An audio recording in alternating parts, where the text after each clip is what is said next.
Why is the shopping cart always in the top right of the screen? How do companies predict my purchases? Why do prices end in 9? Why do fast food companies use red and yellow in their logos? Why do restaurants always have one expensive menu item? Researchers, marketers, and very curious people seek the answers for how we make decisions and how we choose products. Clicksuasion finds the secrets that companies use and shares them with you. Why do I feel better when I bought the last remaining airline ticket? How do I make choices based on colors and fonts? Welcome back to the Clicksuasion podcast. This is Michael Barbera. With us here today are two amazing people from Clicksuasion Labs. One's been with us for a year and the other's been with us for 2 years. However, this is the first time both of these amazing people have been on the Clicksuasion podcast. And let me introduce them both to you. First, we have Damien Sandoval. So here's 3 things we know about Damien. Damien, we know that you are a game developer. We know that you have been programming since the age of 12, and we know that you're a wannabe DJ. Damien, tell us something we do not know about you. So on top of being a wannabe DJ, I'm also a very avid Dungeons and Dragons player. In fact, I am the former president of the UNLV Dungeons and Dragons Club. So whether it's making up fictional stories or creating interesting characters, that's one of my pastimes, is just creating these fantasy worlds. Making up fictional stories in fantasy worlds is a nice way of saying that you're a good liar. So let's see. We also have Zachary Waddington. Zach, we know that you are an avid esports player. You also graduate from UNLV in a few days, so I'm dating this podcast. And we also know that you're an avid Detroit sports fan, although you're an Ohio State fan. So I'll let the listeners sort that part out. Zach, tell us something we do not know about you. So growing up, I was always influenced by the types of music that my brothers would listen to. Very different types of music. You got rock and then rap, but rap I really like gravitated towards. And at one point I actually thought it'd be kind of cool to be a rapper. I didn't go along that path, but I still like to listen to a lot of different rap artists and draw inspiration, even though it's a different type of setting or scenario than the ones that I'm in. But it's still, just part of what I like. If we start receiving requests for Zach raps, we'll let you know, and you're going to have to give us a track on the podcast. So, yeah, I hope not. Both of you amazing gentlemen recently attended AWS's Reinvent conference in Las Vegas. And one of the topics that you came to me, tell me about, is you want to talk about how cloud computing is changing the tech industry. When it comes to the future of online tech specifically, where we're storing websites, data, software all on the internet for accessibility around the world, there are basically 2 routes to go about it. Well, 2 popular routes at the moment. There's the blockchain route, which is relying on peer-to-peer services. So that's basically relying on the people in a network around you and using their hardware and their computing power to access software, do the processes that you want to do. And then there's the cloud computing route, which is relying on a private enterprise to host your servers, your websites, your software. So previously, the model that software companies and tech companies would do is they would buy out data centers. So they would rent out servers or buy warehouses to place their servers in, and then they would have to hire IT personnel. They'd have to hire people to install the technology. So, installing server racks, installing database software onto those servers.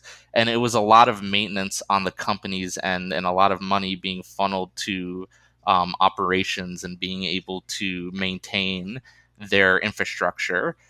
And so what cloud computing is basically putting that workload on a private company that's selling infrastructure as a service. So Amazon Web Services is an example of that.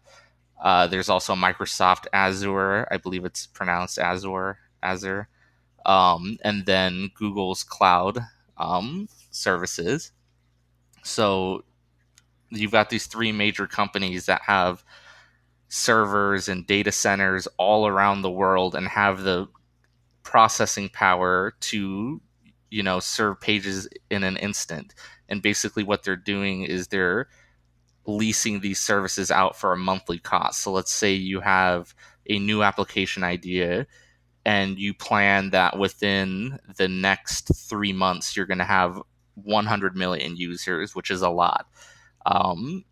But you're still in the planning phase, so you don't have the money to purchase a large data center, several data centers around the world, depending on where your geographic target audience is. You don't have the money to, at the moment, to buy that. Well, you can sign up with Amazon Web Services, Microsoft Azure, or any of these cloud services.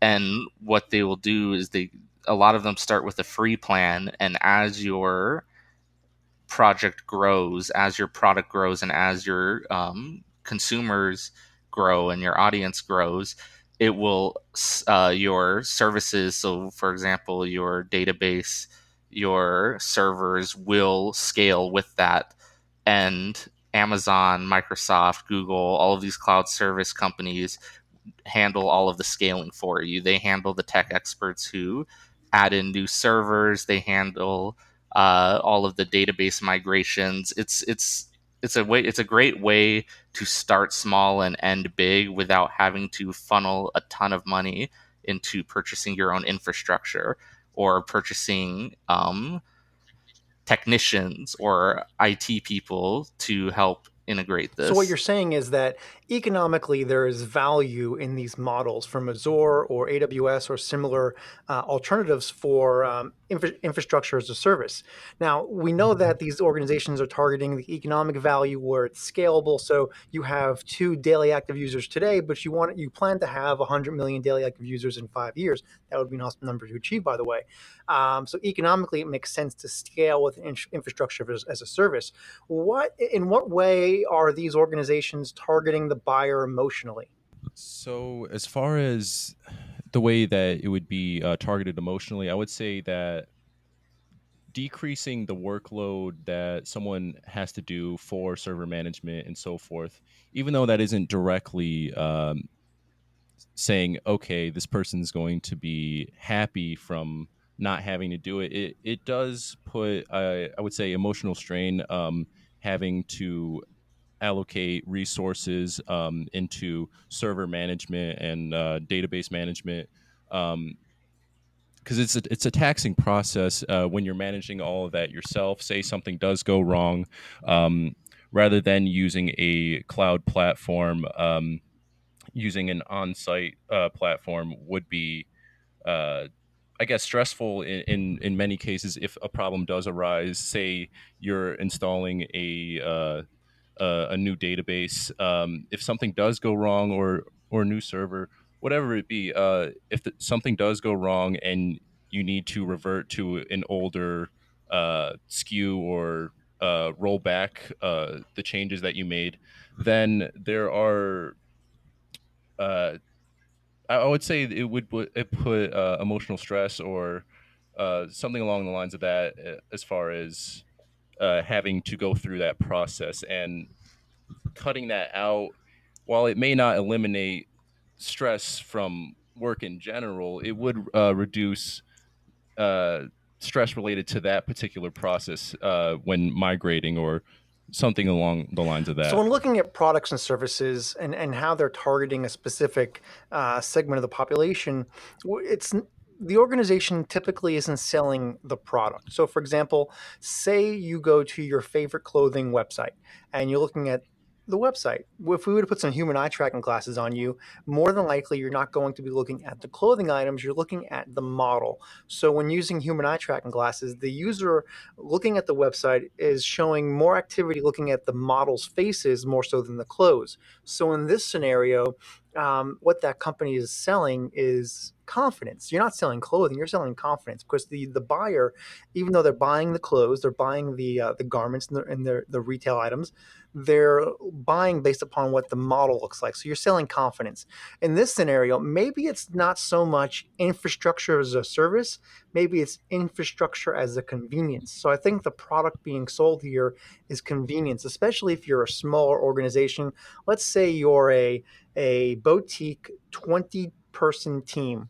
You may not have the financial resources or even the human capital to uh, employ a large infrastructure. So you use a pre-built infrastructure as a service or infrastructure as a convenience. Now, talking about convenience, when there's exhibitors at AWS Reinvent or any conference, they're looking for convenient ways to entice you to come over to their booth and, of course, gain your contact information. I know, Damien, you had some experience with this at AWS. What is it that you learned about how people are learning? How did people lure you over to their tables? So they used a lot of they used a variety of techniques. Some even stemming from behavioral science. One example that sticks with me and will probably stick with me the rest of my life would be a company called MongoDB, and they sell a database software.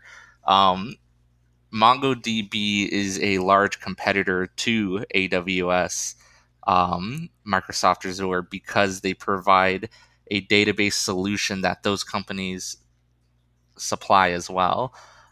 So what I thought was interesting is a big competitor to AWS, MongoDB, they buy one of the largest tables directly in front of the entrance to the expo. So as soon as you enter, you see the big glowing green signs of MongoDB. They've got a lounge area where people are sitting, working on their computers, having coffee. They had free coffee there. And as we walk up to, the first large table that is in front of us, which is MongoDB, or instead of handing out pins or stickers or magnets or anything else that a company would normally give out at an expo, they offered us free socks, green socks with MongoDB printed on it and kind of a circuit board design pattern on the socks. So I thought that stuck out to me because I'm walking around the expo for the rest of the day carrying a pair of socks. Let's break that down. So one of the measurements we use here at the lab for understanding a consumer's willingness to trust or their loyalty for a specific brand is how likely is this person to wear or represent your brand on their body. So if you were to give out free T-shirts, you'd have give out a free hoodie, and it has a company brand information on it. Where are you most likely to wear that outfit or that shirt or hoodie? Most people would say, "Oh, I wear it to sleep." So if you're wearing it to sleep, you're not showing anybody. And although you're giving yourself the brand impression every day, the company is not maximizing their return. Now, when you look at socks, right? Wearing funky socks or unique socks is a trend. So someone might be more likely or willing to wear the funky socks, even if they don't trust or admire the brand as much on another scale. So this is a positive thing here too. And also let's talk about the coffee lounge that's set up here. So this is what we call bundling in behavioral science. So MongoDB, what they did was they took something that you love and they put it with something that you hate. So what do people actually hate and despise? It's being sold. It's being, hey, Damien, here's a business card. Come over to our booth. Here's a pin and a pen. Oh, whoop-de-doo. This is stuff people want to avoid. It's like when you walk into a retail store. Damien, how can I help you? I'm just looking. You may be ready to spend $1,000 in that store, but no matter what, you are just looking.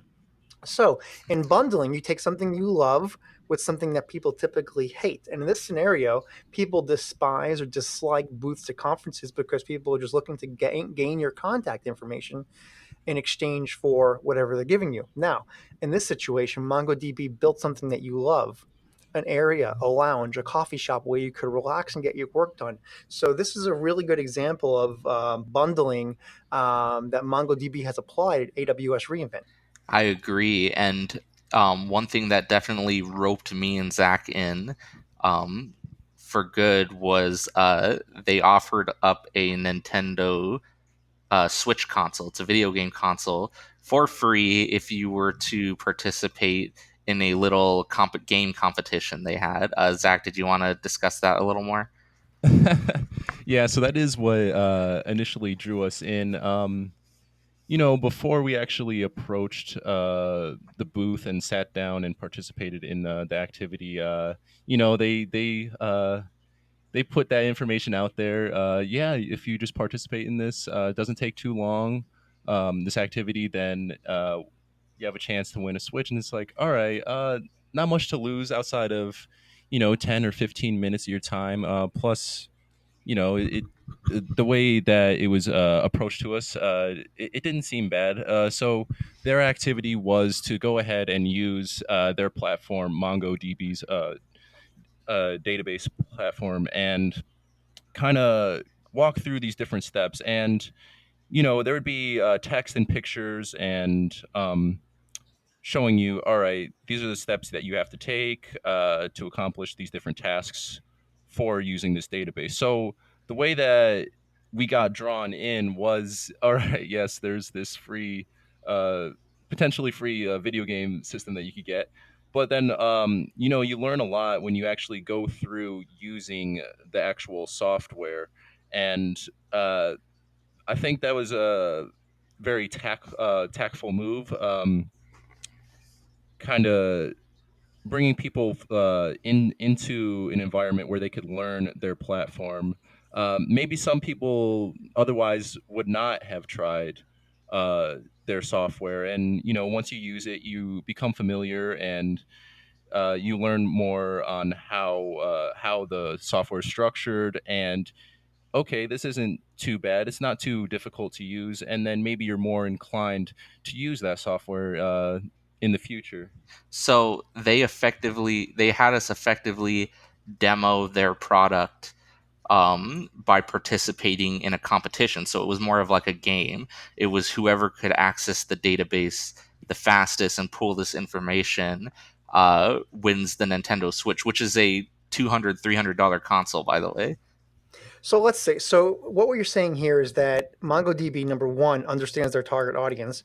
Number two, that both of you are easily persuaded to engage into a sales pitch. But beyond that, but it's really good because what they did was they gamified the entire situation. Whereas most people are just want you to come over to the booth, they'll give you some free swag, or potentially some other goodies. Where this organization, MongoDB, is giving you an experience. So they really changed the booth environment at conferences where they gamify the sales process. They're giving you a positive experience, and they're also bundling one thing you dislike, such as a sales process, with something you love, potentially a coffee shop and a place for you to sit and answer emails. Exactly. Yeah.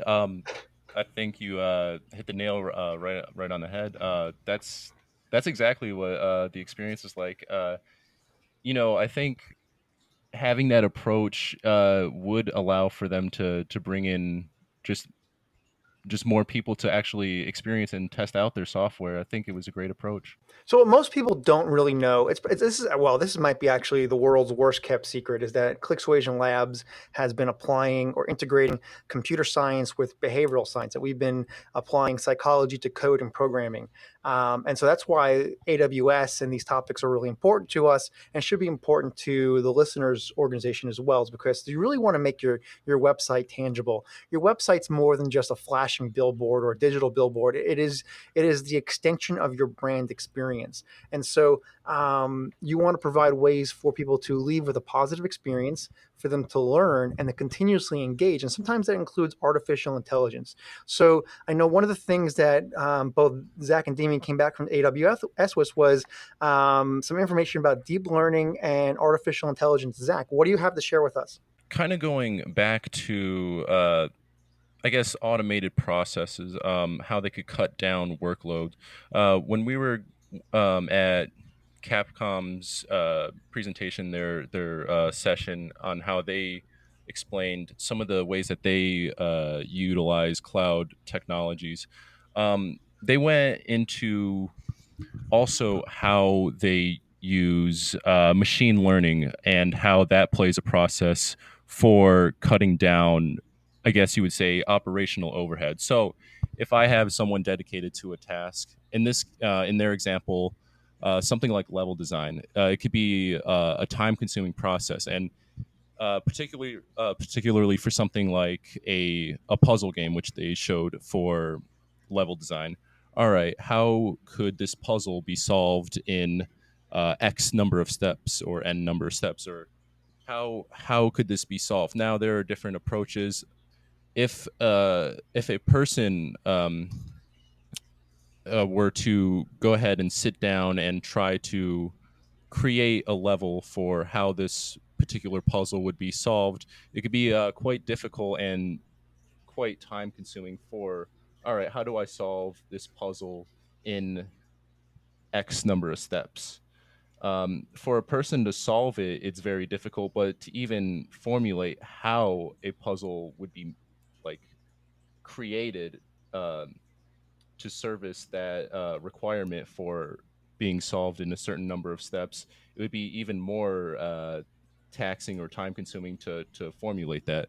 So they use machine learning and reinforcement learning to go ahead and kind of automate the process for creating levels. Maybe not entirely, but at least for creating a basis on designing levels, particularly for this puzzle game. So by doing this, you can have an algorithmic approach to, all right, this is how a puzzle level is created for this puzzle game, and then it could meet these different requirements, and you can make it as strenuous as you want. Say I want a puzzle to be able to be solved in 3 steps, or versus like instead of 5 steps where it's more lenient for a player. They were also talking about just, I guess, difficulties and how you would have to approach designing a level for that. So this is very time consuming. It costs a lot of time and money to be able to formulate these levels, and by using machine learning and reinforcement learning, they're able to cut down the times and the costs for that. And then also they're able to work on making more levels and better design levels by doing this. So by taking an algorithmic approach where a program essentially is automated to making a level, it cuts down a lot of the operational overhead for creating a level. In this instance, it could be applied to other tasks within computer science or in other industries as well. So I think the big takeaway from this is a lot of people see automation, AI, deep learning, machine learning. They see it a lot in hands-on industries. So, people see automation as replacing the cashier with self-checkout, or replacing the truck driver with the self-driving vehicle. What a lot of people don't realize is that AI is also affecting the software industry. It's affecting business in a positive way. It's cutting down costs and streamlining processes that are costly or cumbersome. So one of those would be like operations. So in the development life cycle, you've got your planning, your building, your release phase, and then you've got operations. And a lot of what AWS is doing is automating the operations process.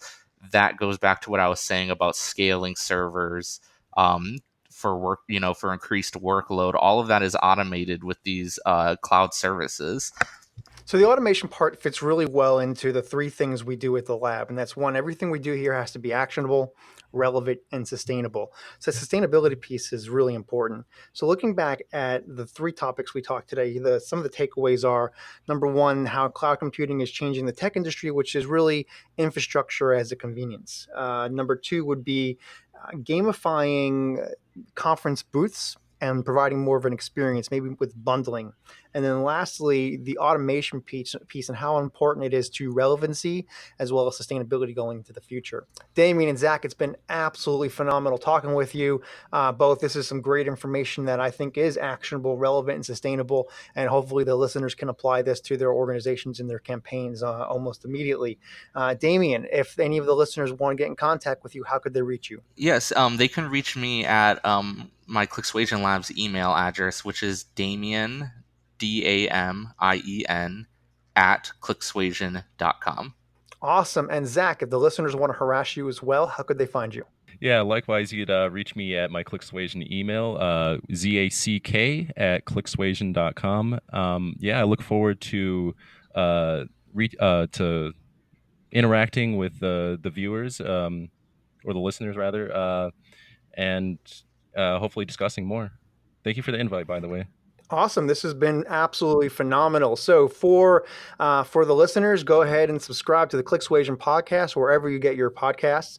And from Clicksuasion Labs, this is Michael Barbera for Behavioral Science News discussing AWS from Pinehurst, North Carolina. Thanks for listening to Clicksuasion. Subscribe to the podcast, read our research, and get in touch with us at clicksuasion.com. You can also find us on Twitter with the handle @Clicksuasion.